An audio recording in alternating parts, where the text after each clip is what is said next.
Welcome back. Franklin Foer's deeply reported account of President Biden's first 2 years in office paints the portrait of a 20th century politician figuring out how to govern in the post-Trump era at a time when crisis follows crisis and democracy appears to be in peril.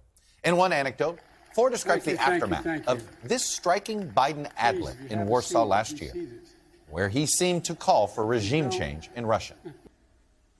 For God's sake, this man cannot remain in power. Foer writes he knew that he had erred, but then resented his aides for creating the impression that they had cleaned up his mess. Rather than owning his failure, he fumed to his friends about how he was treated like a toddler. Was John Kennedy ever babied like that? And Franklin Foer, the author of The Last Politician, Inside Joe Biden's White House and the Struggle for America's Future, joins me now. Franklin, welcome to Make the Press. Thanks so much for having me. Good to see you. So let's just start with the point you're trying to make when calling him the last politician. Right. So Donald Trump in certain ways broke our national psyche when it came to thinking about politics. And Joe Biden has become a very distant figure to a lot of the public. And some of it has to do with his age, but a lot of it has to do with the comparison to the last guy in office. Biden doesn't suggest people ingest bleach. He doesn't flush documents down the toilet. But he's a fascinating character. And I wanted to capture a lot of that. He's somebody who's always been underestimated, and that's been the diesel that's propelled his career. He's somebody who thinks of himself as a stubborn contrarian. Indeed, when there are moments like Afghanistan, he's managed to resist all the pressure that's piled up on him. And he is somebody who's been around politics forever. He's studied politics, and he has a lot of interesting, very singular, very quirky techniques that he uses to get things done. I believe politics is personal.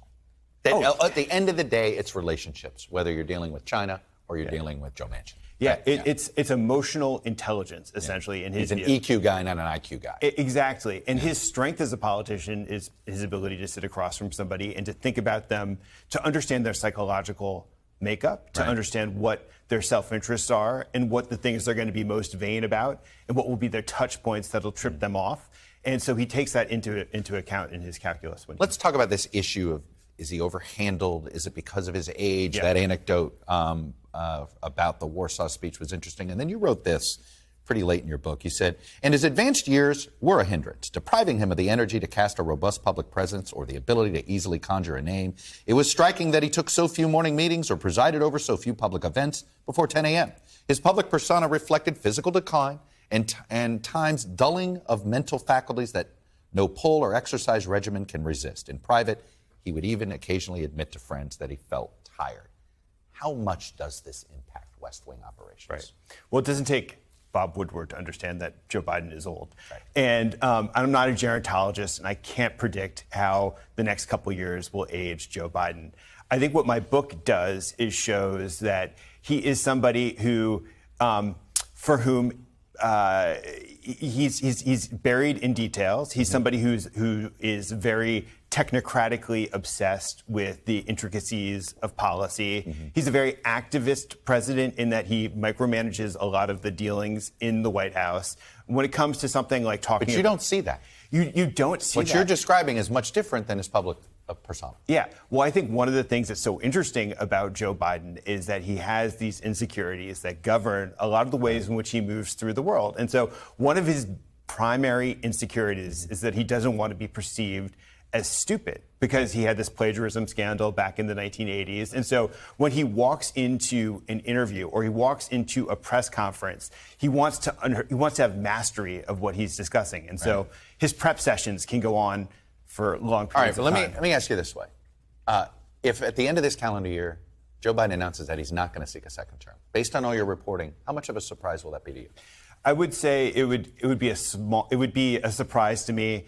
I mean, but it wouldn't be a total surprise. Wouldn't be a total shock. It wouldn't be a total shock. Why is that? When he talks about his life, he uses this word fate constantly. Joe Biden is a very religious guy, and fate is a word loaded with religious meaning. And he always talks about he can't say where fate goes. And so I always, when I hear that, to me, it's the ellipses in the sentence when he's talking about his own future that I account for in thinking about his calculus. Joe Biden's role here, is it as involved as a Nancy Reagan that we've learned in time was very involved in the Reagan administration and to protect Reagan? Yeah, well, one of the things I should say about Jill Biden is that she's his probably his closest advisor at the end of the day. They have these sweet moments in the morning where she'll tape things up onto the mirror in order to give him encouraging words. And when it comes to certain policies like education, she's way deep into the weeds, and she has a lot of sway on those issues. And also, she's a proxy for Biden, because Biden doesn't go out on the road as much. And the thing about her, as opposed to Nancy Reagan, is that nobody hates Jill Biden, so she's able to go out there in a way which most first ladies aren't able to. Look, he's had, ever since the Afghanistan withdrawal, his polls have been upside down. Yes. And you talk about the frustration I think Biden himself has. You write, Biden considered his poor approval rating a failure of the media, which someone neglected to note all the ways in which his administration was superior to Trump's. It was also a failure of his own White House to effectively communicate. He complained that there weren't enough surrogate on television defending him.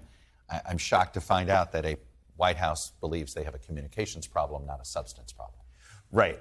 So I think that Biden has, of course, every president who suffers an upside-down approval rating is going to moan about the media.